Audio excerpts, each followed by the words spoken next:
उत्तर प्रदेश के पूर्व मुख्यमंत्री और सपा प्रमुख अखिलेश यादव ने तमाम मोर्चों पर केंद्र की सरकार को घेरा है।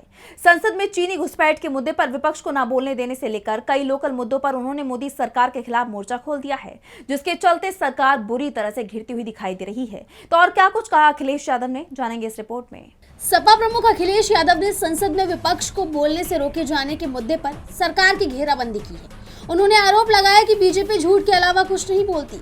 चीनी घुसपैठ का मुद्दा उठाते हुए उन्होंने कहा कि 2014 से पहले भारत का क्षेत्रफल क्या था और अब क्या रह गया।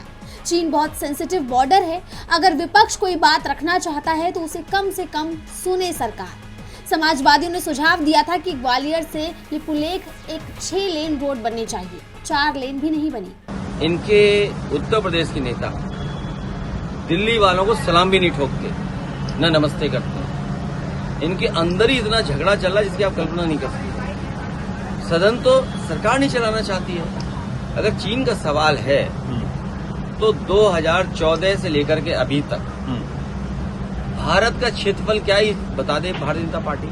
सिर्फ इसी मुद्दे पर ही नहीं, बल्कि उन्होंने भारत अमेरिका के बीच हुए व्यापार समझौते को लेकर भी सवाल उठाए हैं और कहा है कि बीजेपी को लगता है कि 18 = 0। बीजेपी समझाए कि 18 बड़ा है या 0। और उन्होंने इसी का उदाहरण देते हुए बीजेपी के राष्ट्रीय अध्यक्ष नितिन नवीन पर भी निशाना साधा। 18 बड़ा है कि 0? बीजेपी को लगता है 18 = 0। तो ये बीजेपी समझाए कि 18 बड़ा है कि 0 बड़ा है। इसी तरह प्रधानमंत्री जी ने और बीजेपी के लोगों ने जो 7 बार का एमपी था और केंद्रीय मंत्री, उन्हें बनाया स्टेट का अध्यक्ष, और जो स्टेट का विधायक था और जूनियर, उसे बनाया राष्ट्रीय अध्यक्ष। तो 7 बड़ा कि 5? अखिलेश का हमला यही नहीं रुका, बल्कि उन्होंने मेक इन इंडिया पर भी सवाल उठाया और तंज कसते हुए कहा कि सरकार का मेक इन इंडिया वाला शेर अब जंग खा चुका है। सपा प्रमुख ने सरकार के विरोधाभासों पर सवाल उठाते हुए कहा कि एक तरफ हवाई अड्डों पर मिलेट्स यानी मोटा अनाज के विज्ञापन लगाए जा रहे हैं, तो दूसरी तरफ इसे विदेशों से आयात किया जा रहा है। अखिलेश यादव ने कहा कि जब बुनियादी मुद्दों पर बहस होती है तो भाजपा सावरकर जैसे विषयों को बीच में ले आती है, ताकि इतिहास के पन्नों में उलझाकर आज की समस्याओं से ध्यान भटकाया जा सके।